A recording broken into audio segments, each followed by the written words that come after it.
Hello, everyone. Welcome to this APN webinar on the mental public health in the Gaza Strip. I'm Ori Nir, and with me is my colleague, Max Albert Deitch. Hi, Max. And as we always do before we start, our quick reminder of our housekeeping notes. We're recording this webinar. It will be posted, the video will be posted on our YouTube channel, the audio on our podcast. We'd like to encourage you to ask questions, so please do that using the Q&A tool. It's at the bottom of your screen. And please make sure that your questions are short. We are, reviewing them as we go along, and we want to make sure that there's not too much text for us to review as we do it. So, children in the Gaza Strip went back to school this week. About half the population of Gaza is school age. The median age of the population is 18, and about 43% of the population is 14 years or younger. One of the Palestinian news sites, which I watched yesterday, showed a video of a fifth grade classroom in a girls' school in Khan Yunis in the southern part of Gaza. And in the first row, at a desk for two, there was a girl. She was a student sitting next to a very large poster of Lian al-Saleh, the 10-year-old girl who was killed earlier this month when Israel's Air Force bombed Gaza. And I examined the face of the girl who was sitting next to this large poster of her absent friend. And she was silent, but her expression really spoke volumes. About 1 million out of the Gaza Strip's 2 million residents are children. And a recent report by the organization Save the Children found that out of 5 children in Gaza, 4 say that they live in depression, grief, fear. And the burden of this distress is ever growing. Compared with a similar study in 2018, the number of children then who reported emotional distress was 55%. So it increased from 55% to 80%. To discuss the emotional distress among Gazans, particularly children, but not only, we're very grateful and fortunate to have with us 2 practitioners who are on the ground in Gaza, Dr. Suad Lubbad, and Dr. Yasser Abu Jamei. Suad is a project officer at the American Near East Refugee Aid, ANERA, in the Gaza Strip. The projects that she leads there mainly handle early childhood development, child health, nutrition, education, protection, and hygiene. And she holds a PhD in human development. And Yasser Abu Jamei is the Director General of the Gaza Community Mental Health Program, a leading mental health service provider and the co-founder of the Palestine Global Mental Health Network. And his recent focus is an approach that integrates public health and human rights into mental health in the Gaza context. Suad, Yasser, thank you very much for joining us. Welcome.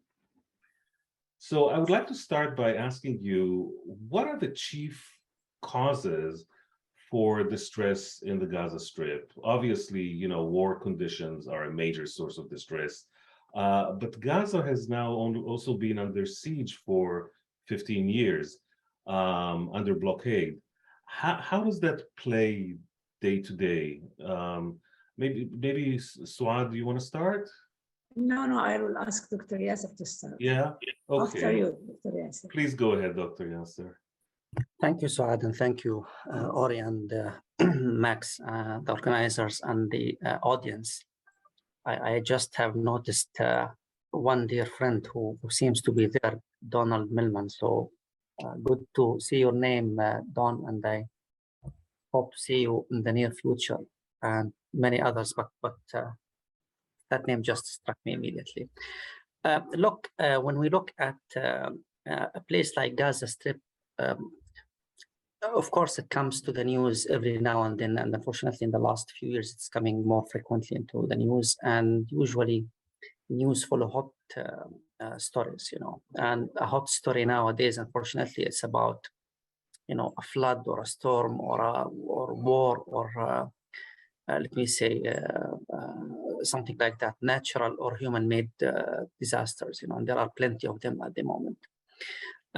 In Gaza, when we speak about how things are, well, as you said, Ori, but I could just put it or divide it into two kinds of factors, something that are related to the chronic conditions of the population in Gaza Strip. And the chronicity of the conditions is does not only go back to, let me say, 15 years of blockade. No, it goes back more than that. For example, it goes back to decades of occupation. It goes back to the era that about 70% of the people who are living currently in Gaza are refugees. Our Israeli colleagues have proved many decades ago that there is a term that is called transgenerational trauma. And we as Palestinians also have proved so far in some research studies that also that happened to Palestinians. So imagine that you are born and you carry with you the stories, you hear the stories that your parents talk about or your grandparents talk about. So you speak about a community that's 2/3 of it, a little bit more than that, are refugees. They grow up to know the stories, and at the same time, they are under blockade, now for decades. So these are a couple of chronic conditions that were exacerbated again by the long 15 years blockade on Gaza Strip. And with that blockade, we have more problems with electricity. We had more problems with a fuel crisis at large, more problems with water supply, and all of these things that come with the fuel crisis, And that was also, let me say, complicated by the division within the Palestinian society, the de facto government that is ruling Gaza at the moment, and the division between it and the PA, where we have two ruling, let me say, bodies that govern the Palestinian people. Those chronic conditions are, they have interestingly caused, as it might happen in everywhere, a lot of poverty and high unemployment rate. Now, this is something that we need all the time to keep in the background when we talk about Gaza Strip. That's the background of the picture we usually talk about. However, if you would like to get to the hot news again, the acute conditions that happen, well, we can speak clearly about, for example, the fifth largest scale operation, if we could call it, that happened in early August 2022. It's the fifth in a series since 2008.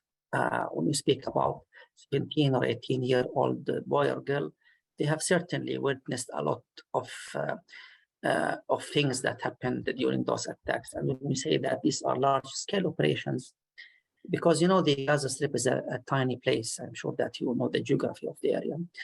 And when we heard, for example, that just in the 3 days attack in early August, about 150 strikes occurred by the Israeli army, you can imagine that these strikes were heard.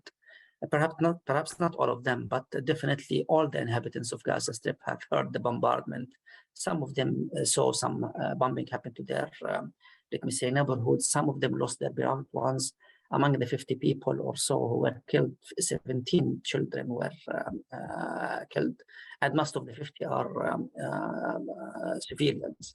And this is not only the acuteness, but of course this acuteness, and within those, if I could say, 12 or 13 years of attacks, we had also our own chances of COVID-19, the pandemic that exacerbated the poorness of the population, made it more difficult for the social networking and social, let me say, support to help people overcome the difficulties. Those acute conditions, I think the striking feeling that happened to adults and parents or caregivers And then I leave the floor to Suad. I don't want to take a lot of time. But the very striking thing that happened is that certainly during the days of the attacks, you know, sometimes we count that it's 55 attacks, but sometimes we say how many days in general the population were exposed to during those 5 attacks. Extreme fear, extreme worry. Children are really terrified day and night, problems with sleep, difficulties with sleeping. For parents, the feeling of being helpless because you cannot offer your child any sense of safety during those attacks, and you have nothing in hand that you can offer that could help your family. We don't have the shelters. What is meant by a shelter? You know, some international agencies try to prepare shelters for the Palestinian people during the attacks, and guess what is meant by those shelters? It's just a place where you can stay far from the bombing, but it's still not a safe place. It's still a place that those IDPs, people who are displaced from their areas, they will certainly just find a place that they could go to. So this chronicity and on top of it, acuteness every now and then is a summary of how people are going through. And again, the wide title could be exposure. Everyone during those attacks hears the bombing. Everyone exposed to the feeling of lack of safety, lack of security, that you are helpless. You cannot help your children. You cannot help people around you. You cannot offer safety.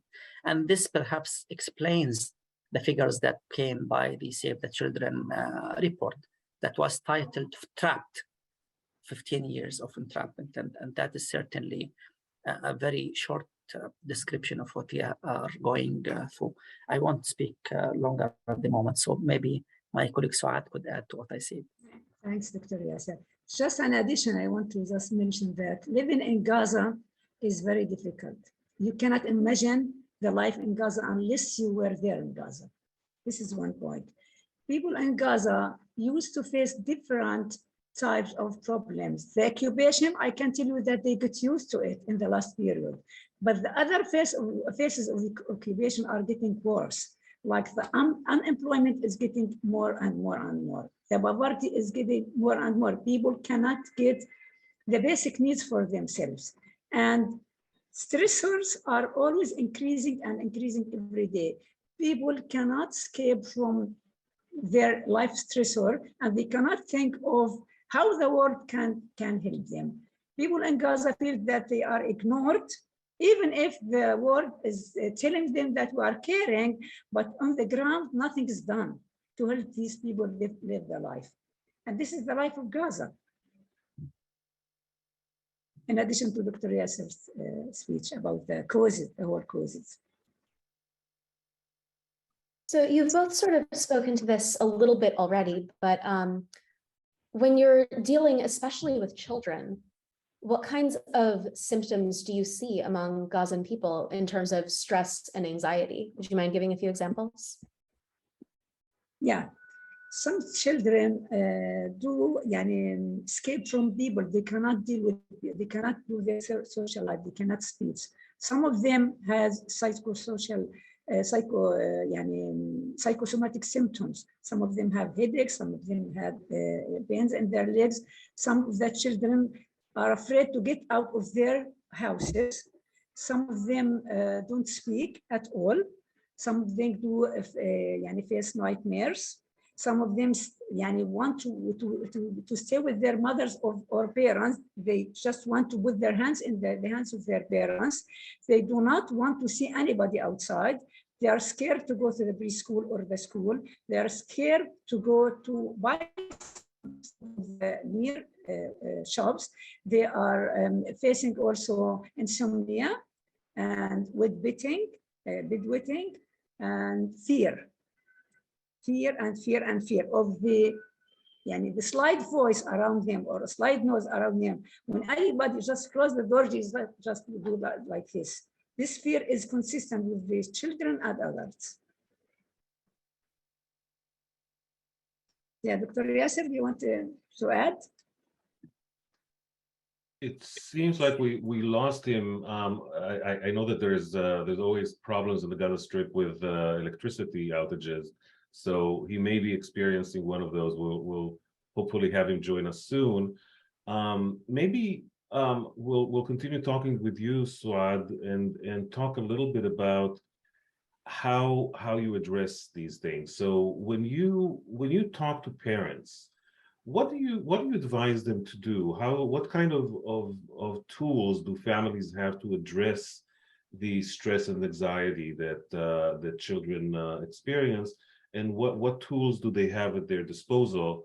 I see that Dr. Yasser joined us again, and maybe we'll wait with that and just see if Yasser wants to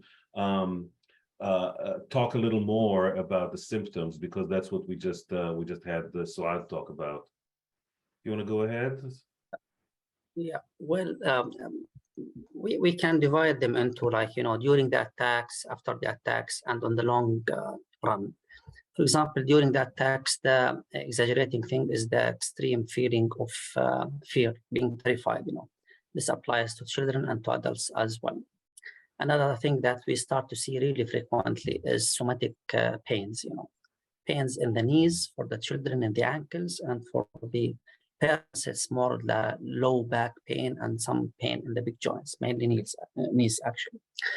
And then you have the problems of sleeping. Actually, it's very difficult to sleep because of the hearing of the bombardment. But what happens, which is that after the, let me say, if you could say, ceasefire takes place and the bombardment is not anymore there, we start to see children who are having problems like bedwetting and sleep terrors if they are very young, or nightmares if they are like adolescents or a little bit older.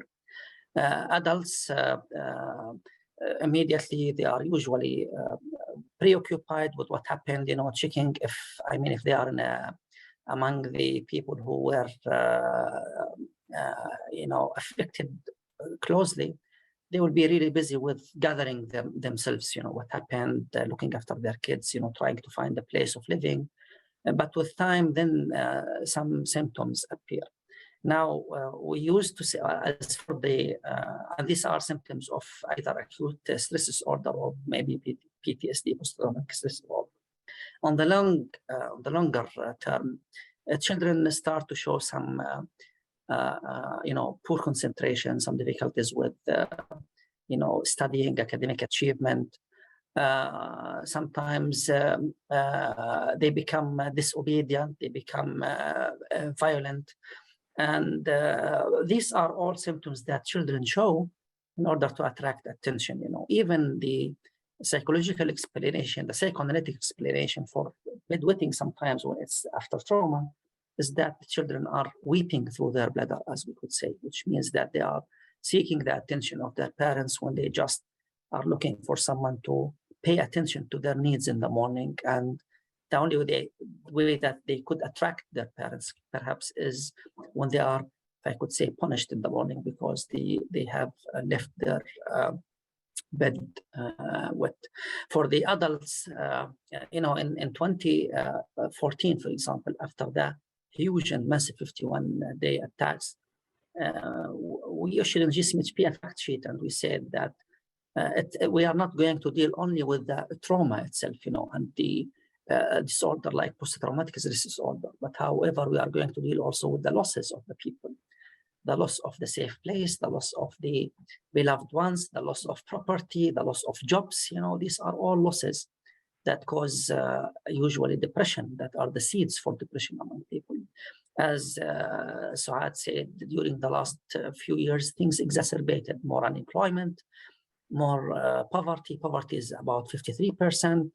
33% of the population are under severe or deep poverty, which means more than 700,000 people, which means more than 350,000 children live under deep poverty. For example, when it comes to our community centers, when we speak about people who come and they have a diagnosis, I'm not talking about the general population. For example, 35 to 40% of the people who visit us are diagnosed with depression. And then 25 to 30 people are with various anxiety disorders, not necessarily PTSD.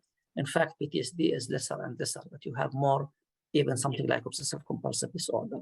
And then the remaining is different disorders. But for kids, it's mainly things that are related to trauma. It could be bedwetting, it could be sleeping disorders, and then it could be PTSD if they are a little bit older. One more thing, the research studies that looked into the population at large, as you said, the Save the Children reports, it puts it really clearly while talking about the children in one hand and the parents on the other hand. We in GCMHP, we looked into the society last November, and we looked into the symptoms of the most affected people. And the percentage of depression and anxiety among adults was really high. The third thing was anger. More than 75% of the population reported anger. But at that time, we looked into the most affected people. We can understand their anger, of course. But when it comes to children, again, depression and anxiety, and then problems with concentration and sleep. However, the Save the Children report, first of all, the field work or data collection happened in March, April, which is like 4 months ago, 5 months ago. And then they took a sample from the whole community, the whole society. And these are really, again, very staggering. I mean, 8 out of 9 children have some emotional, as they put it, distress. And then when we talk about parents, 96% feeling unhappy and anxious constantly. And if I really try to look into what could be the possibility of this 96%, almost every father or mother, you'll find that 2/3 of the parents or caregivers feel they are not useful. What does it mean they are not useful? Of course, if you cannot afford to give your child, when he or she goes to school, 1 or 2 shekels that they can at least afford the transportation. If you can't buy them new clothes, we speak about 1/2 of the population. We speak about families of more than 500,000 children. So how would the parents feel? And then days of attacks, when the bombardment continue to happen and you hear the loud explosives, and you know that when you say that it will go away, your children will not believe you. You will feel that you are, again, helpless, that you are really useless. But unfortunately, that feeling remains. And this is something that I'm not, I am really concerned about. That between May and March, that's more than 9 months, and still people feel that they are useless. Parents feel that they are not useful to their children or to their life at large. It's quite a mixture, quite a combination. There were many academic research studies on various things. And I think anyone can look into PubMed, for example, and they can find plenty of research studies that can look more into the figures. But again, the figures with time are really getting staggering, and that could be attributed to the chronicity of the conditions, the high exposure to the traumatic events, the huge impact on the psychological aspects, and then the deteriorating coping and mediating factors, like we are getting poorer, families are getting more and more scattered, resources are less and less, we are weaker and weaker, and that's why the impact is more and more. Before we talk about treatment, which we'd like to do soon, just a quick question, since you mentioned adults. 2 things that we see among adults who are depressed and suffering from anxiety is substance abuse and suicide. So I wanted to ask you if you've experienced that among adults in the Gaza Strip.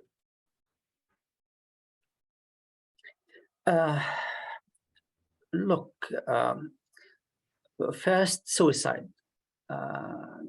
The figures that are reported for suicide rate in Gaza are not that many. I mean, they are below the, if I could say, the international prevalence rates when it comes to suicide.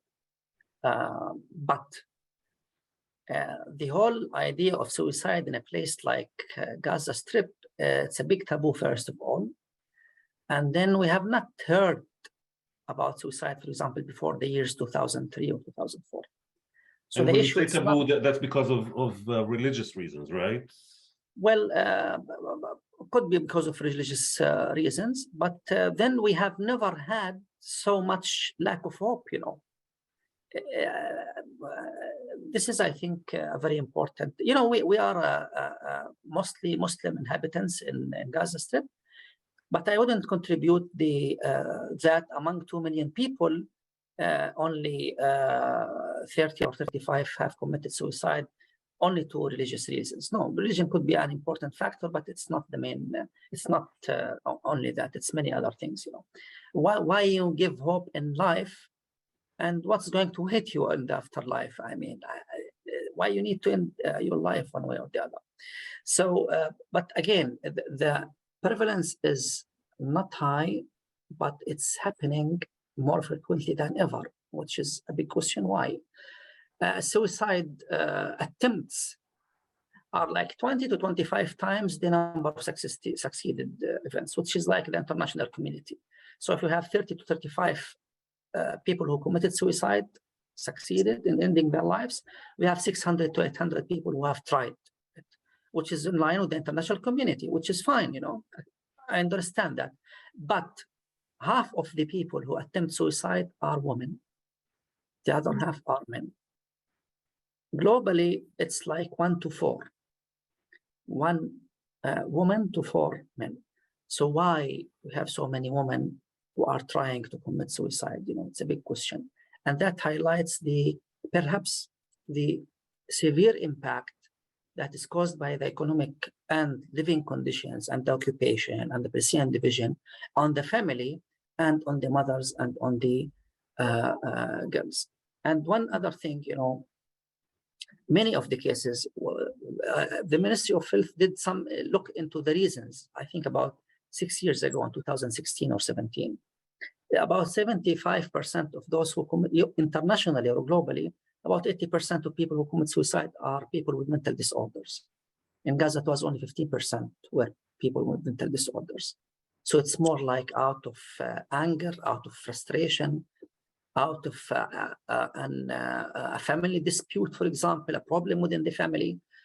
You don't find a solution, you are like on the edge, so why not to commit suicide at any moment?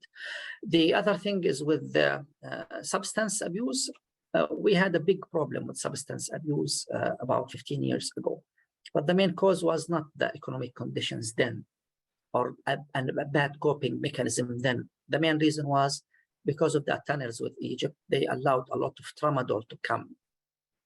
And these tunnels were mainly digged by the young people, and they were given tramadol to be able to feel the energy and to continue with doing it.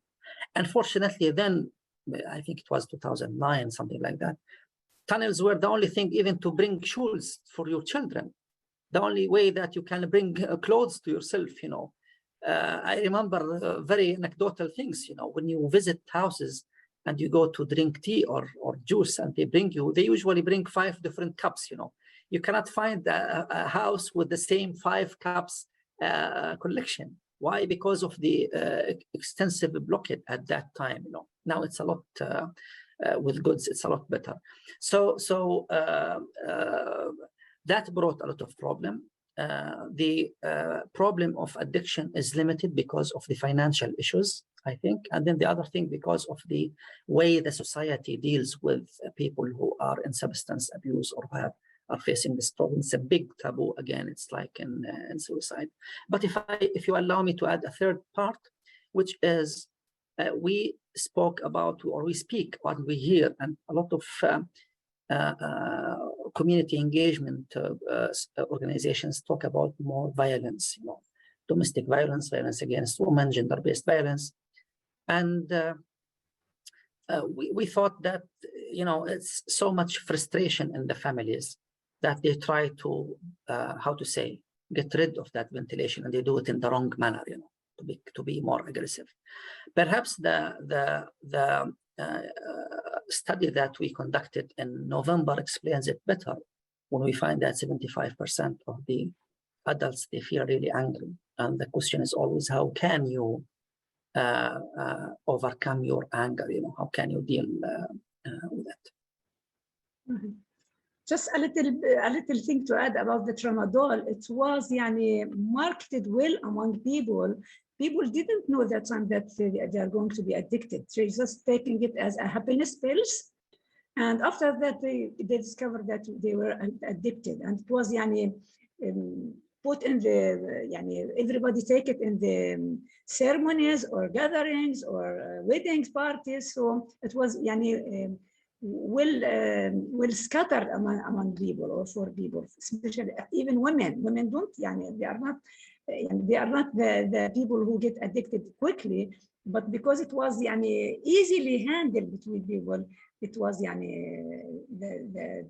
substance abuse get higher in Gaza. Okay, are you going to ask the other question, or shall I add about my own experience with my kid as a parent? Yes, I mean, what we wanted to ask you is to talk about that, and specifically, Dr. Yasser referred to the stresses that women specifically experience. So if you could talk about that, that'll be great, please. Yeah. In Gaza, when we talk about parents as caregivers for their children, we mainly mean women. They are in charge of everything. In the past, when there was good employment and good work chances, men used to go to their work, and women just the wife keeper, they are the caregivers for the children, and that's it. Now, both at home, but parents, men are like depressed, like they feeling that they are unqualified parents or unqualified fathers. They cannot give, they don't have anything to give for their children because they are trying to find ways to get money to feed their children, okay? And the stress will put more on the mother. She has to take care of her children. She has to find places or ways to get food for her families. Maybe she will go to just borrow from her neighbors or ask the people to give her money or food. And she's supposed to be knocking doors of ANERA or NGOs to get support and help for her family. If you imagine yourself in this position, you will feel that you are overwhelmed and stressed. And you cannot ask a person who is in need of care to provide care. Am I right? In addition, these women are facing a lot of violence from their husbands because the feeling of helplessness, I mean the fathers or the husbands, they turn it into violence against women that she has to do whatever she can, like aggression or progression of their inability to do anything for them to do. So everything is put on the burden of the woman. When we want to tell her, please take care of your child, I think we are putting more pressure on her. But we have to do it because she's the adult and the child will be the price for all his long life. So what we do, we try to give her awareness about how to take care for herself before, so that she can care for others. In addition, we hold for women social supports. We give them chances to talk, to get this stressor out. We give them a chance to let them feel that we hear you. Please get your feeling aloud. We can hear you and we want to help. And we try to help them as much as we can. Now, for what to do for the children, also we give them awareness about the normal growth and development for children.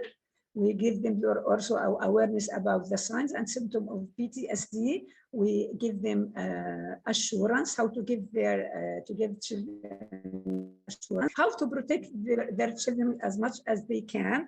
For example, the daily routine is a very good example for protection for children. We don't have it in Gaza, the adults and the children. We wake every day, just we don't know what we'll do tomorrow, no plans. Anything can happen. Bad things are expected more than the good ones. So the feeling of insecurity is there in the household for the mother, for the father, for the children. So we try to teach the women some skills to do daily routines for her children to give them the feeling of security. We also teach her some art exercises or art and play materials that she can play with their children. We ask her also if she can get children with her to go a walk around her home. I want to add something else about Gaza. In the past, when I was a child, I have plenty of places to play around my home. Now, people in Gaza are living in apartments, no front yards, no backyards. They have to be just kept in this small prison and the big prison of Gaza. Growth and development for children, they need to move and play and just practice their motor skills, to improve their motor skills. This is inhibited in such life of Gaza. So this is it. I want to give you an example about me. I consider myself a strong woman. In the last war on Gaza on May 21, we heard that a building near to us will be bombed soon. So my children and I just moved to the safest place at our apartment. Now, my daughter was so stressed, she was crying. She was seeking the feeling of security in my eyes. I tried to give her as much as I can, but then my adrenaline was high. So she couldn't get the security that she wants because she feels the stress in me. However, my words was calming, my touches were calming, but it just felt. This is it from me. Thank you for sharing that, first of all. So you've talked a little bit about this, so I'm going to direct the next one to Yasser. When you're speaking with parents and working with families, what do you advise them to do? What are the tools that they have on hand to address the stress, anxiety, the sort of constant mode of dealing with all of this? What are the tools that you and they have at your disposal? Well, it's not that many tools, and unfortunately, this is because of the harsh economic conditions. Most of the patients who come to our community centers or our clients, they cannot even afford to not only buy medication, but even the transportation. Sometimes it's a problem for them to come to our community centers. Sometimes we just visit them. Sometimes we go and work in their community, in their neighborhoods, in the most affected areas. So, but we try to find hope in people's lives, one way or the other. Sometimes hope is because the child is healthy, that no one was really hurt. Sometimes you see people who have lost their homes, who have lost everything, and the only thing that they are happy about and you can talk about is that everyone is alive, that their house was by I don't know how to call it, whether we can call it by a mistake was hit or whatever we can call it. But anyway, that everyone is alive, that everyone is safe, that children can go back to schools, and our children in a very definite way, they give us a lot of strength. As you said a few days ago, it was actually Monday, just 3-4 days ago when the new academic year began. And almost you can see all the children just walking in the streets, going back to their schools, And in 2014, after the 51 lengthy really attacks that ended something like in late August, I was wondering how children are going to go back to schools. And I think almost everyone went back to schools, So you try to identify areas of hope. And then you need to really work on the social network around that family. You need to strengthen the ties. You need to make them understand. And, family education is a big, important tool. That what happens is really not your mistake. What happened is not your mistake. That you need to stick together. The mother, when she just ran away from the room because she heard the loud bombardment, she left her baby in the room. That is something that is human. She's not a bad mother. The father, when he jumped from the stairs and ran away, he is not a bad father. It's just a very natural very primitive response to a life-threatening event. And then you tell the parents that the way they react to the things is felt with their children. They really can feel you immediately. And then you give very small tools about how to encourage, how to find feeling of safety within the place you live in. And finally, you try to restore the routine, the normal life routine. One of the major issues that we struggled during COVID-19 was not only the attacks that happened every now and then, was not only the blockade, but was the problem that children were not going back to schools, you know. So that issue was making a lot of problems to the parents. What can we do in hand? You know, you need to at least allow the children to go out, to go to school. The only place that children can have fun or can change the mood that they live in, like in a small house with on average 6 people in the house, is just to go to the school, you know, to go out, to see the friends, to spend 4 or 5 hours and then go back to sleep, go back to home. So restoring normal life process is very important. Again, educating the population is very important. Making sometimes parents understand that their children misbehavior doesn't mean that the child is bad, doesn't mean that the parents are bad. It means perhaps that the child is looking for something else. So clarifying these things does a lot of magic. And they can give you another very strange example, that was after May 2021, not in the last few weeks. We have teams who visit homes. It's a man and a woman, both psychologists. They go in teams and visit the most affected areas. And the interesting thing is that they were talking about, I meet them and ask them, how was your day, etc., etc. So they said that, we visited a place, the family of 5 or 6, including a boy and a girl, The girl was 12 and she was referred to our community centers. I mean, the parents accept to bring her to our community centers. So I asked her, what's the problem? They said she had bedwetting. So the cause of referral was bedwetting. So I asked about the living conditions. They said, they live in a small hill not far from the fence, separation fence. So during the attacks, the Israeli army fired, I think, a tank or something like that, destroyed one of the walls on the upper floor. It's not even on their floor, but in the same building, So the children jumped below the beds and then they escaped the home. And since then, the girl is having bedwetting, the daughter is having bedwetting. So I asked her, what about, do they have some other children? This is a severe traumatic condition, exposure. Do they have another children? They said, yes, they have more children. I don't remember if 2 or 3, including a boy who was 7. And both, they said that we asked them to also refer the 7-year-old boy to our community center because their initial assessment is that this child needs also care. He looked scary, he looked terrified, he was not that much communicating, etc., etc. And the father refused. And when they asked him why you are not happy with bringing the child, he said, look, my daughter having bedwetting, it's a big problem. She is 12, cannot allow that to continue. We all agree that she needs therapy and thank you for your help.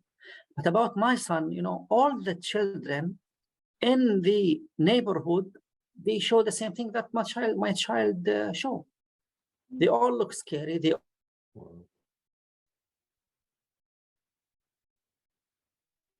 Oops. I guess that was attacked, etc., etc. So this was something really crazy to hear that, parents think that despite all the children are having some problems, but this is again something everyone has, Why to take them to treatment? Thank you. I'm looking at the clock here, and we don't have much time left. So maybe I'll bunch 2 questions, and you can address them as you wish. One that we have from from an attendee here from the audience has to do with the impact of time, the impact of the duration of stress. So the idea is, do the symptoms that show themselves among children get worse when those children become adolescents, when they become teens? Maybe I'll just say a couple of words from my own experience from a conversation that I had recently with a Gazan, not teen, he's in his 20s now, but I asked him that question. And one of the things he said was that even when you try as a teenager to get over the stress, to use, maybe the internet, to go to the beach, to do activities that could help you overcome the stress, you're always reminded of it, because there's always the hum of the unmanned planes that fly above. There's always the drones. There's always the balloon that you can see up there, the Israeli intelligence balloon. That your phone calls are being listened to by the Israeli authorities, and you see the impact of wars that have punctuated your life in terms of disabled people who've suffered injuries, rubble, and things of that sort. So that's one question that I thought you may want to address, the cumulative impact. And then the other thing has to do with it's a question that has been asked here, and that is the resources, in other words, government resources versus nonprofit. I think that both of you work for nonprofits. The question is whether the government has the means to invest in mental public health. Okay. I want to talk about the first question and the impact of these accumulated stress on the adolescents. On the early childhood development, we know that the first 1,000 days of children's life is the most important period for their good growth and development. I mean, this starts from the conception time until the year 3. And we normally say the 5 years of age are the most important years in the human being life. Now imagine that the mother, when she's pregnant with a child, she's facing accumulated stress or instant stressor. We call it toxic stress. And the fetus will be facing this stress. And when he comes out, he will continue facing the same stress. In addition to the mother feeling of security, the mother nutrition is not good. And so the child will have these things over time. And when he gets out, he will start facing the life, the bombing, the problems, the family problems, the mother when she is exposed to violence from her husband or so on.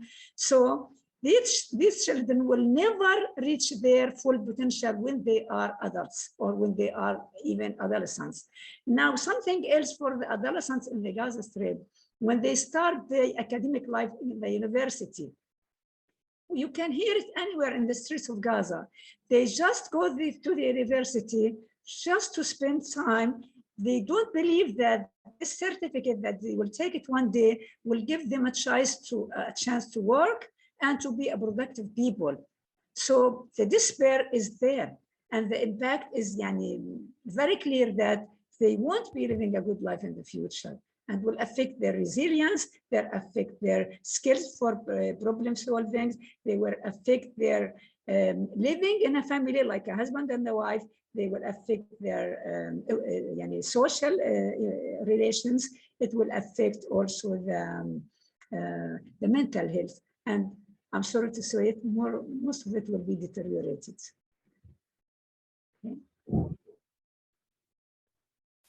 Okay. For the second question, if I could say, we live in an area, generally speaking, that does not prioritize mental health.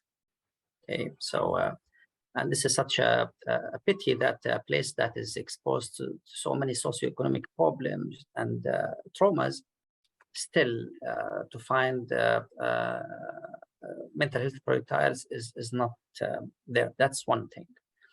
The other thing is that the Ministry of Health itself is having big problems that are reported, by the way, through WHO reports, through OCHA reports, and many other reports. For example, on average, 45% of the drug stocks are not there on the Ministry of Health.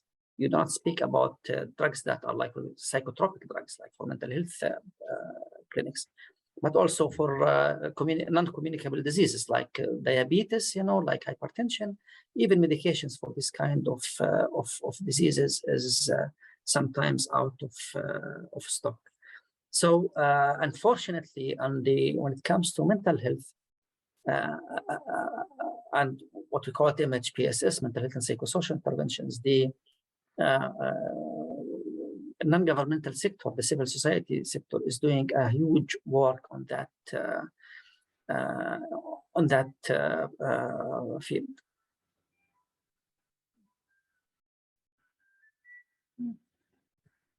Yeah, Max, do you want to go? Yeah, so I think a lot of the stories and reports that we see coming out of Gaza, there's this very strong central theme across all of them about resilience and about hope in the face of just so much. From your experiences and your work on the ground, I mean, what is your experience with that? Yeah, we are living in Gaza. We are still living because we have still hope, but it's decreasing. It's decreasing by time. People in Gaza, they want to tell the whole world that we are a good people. We want to live in peace like any other man. We want to live in dignity. Dignity means that we don't want this bunch of donations. We want to work and get money in return and buy our basic needs and maybe the complementary needs. We want to live a good life because we are human beings. We don't want to be dealt like people in a movie. Our life is not a movie. We are human beings. So we want to be, we want our issue to be solved out, and we want to live like others. We want to get out of this big prison. Maybe people don't want to travel from to Gaza, but the feeling that you are kept there in a prison is very bad. It's very bad. Yeah, Dr. Yasser, do you want to add to it? I mean, one would have expected the population that lives under such stress to show maybe even more symptoms of stress and anxiety and depression and so on. And yet it seems like the Gazan population is pretty, rough and tough, I would say, and resilient. Do you agree? Thank you for saying the word rough and tough. Look, in one hand, we had an example of how the stress or where it led, when we had the Great March of Return campaigns and demonstrations. Many people were thinking, well, those people were just demonstrating, in peace, and they were shot at. But despite that being shot at, they were coming back to the Friday demonstrations. Some people were even shot when they were in a wheelchair. A person with 2 amputated legs was shot and killed. An ambulance health worker was killed. So I mean, despite those let me say disastrous results, but people continued to go there because they wanted to change. They wanted a change, and they felt for a certain moment that now they can say something and that the world is listening to them because they were there demonstrating. So this is one aspect of it. People are perhaps resilient, but they have all the time emotions. They have the right to speak up for their rights and to ask the international community to stand up for humanity, and for justice. So this is one aspect. The other very unfortunate aspect is that sometimes it's present as those people are really tough. The next time you can hit harder because they were tough. We couldn't do anything. They are still a threat. Palestinians, we are a threat, to a state like Israel, which is one of the biggest armies in the world, we are considered a threat, so they can hit harder and harder. And on a third issue, I think the word resilience make people somehow make their emotions. I mean, you might sleep well if you hear that Palestinians are resilient, you know. Well, please, we are resilient, yes, but we are human beings, yes. And we have the right to have the same rights as everyone else. If we are more resilient, yes, we are happy for that. And we are doing our best. And we will continue to be resilient. But this does not, let me say, excuse the international community from helping the ones who are under occupation, from helping people get their justice and achieve their freedom and dignity. Yeah. Maybe Can I add something? Can I add something? Yeah. Go ahead. Sure. I want to add something that, and please, it's not my words, the people's words. Please don't compare us with the Israelis who face psychosomatic problems or fear or anxiety. There is no way to compare. Their life is better, their situation is better, their country is well developed, their mental health agencies are working well, their medical agencies are very advanced, so they have everything. But in Gaza, the situation is very much far, and the bombing is over our heads. We don't have something underground to be hidden under. So there's no comparison. Please don't compare us with the Israeli. Fair enough. We have reached the end of this conversation. I always say that, you know, these webinars that we have show you how fast an hour can pass. I think that this time around it was particularly poignant. It was a really interesting and a conversation which I think should serve as a trigger or as an invitation, perhaps is a better word here, for people to read more about this. And I would like to encourage all of the people who are listening to us or viewing us now to share the link to our podcast and to our YouTube video once it's posted with other people, so that they can also listen to this and learn about the situation in Gaza. I want to thank you, Dr. Suad Lubbad and Dr. Yasser Abu Jamei, very much for joining us on this podcast. I hope that we'll have a chance to invite you, again in the future to share some more of your experience. So thank you. Thank you. Thank you very much. Thank you. And this brings our webinar to an end. Thank you, everyone.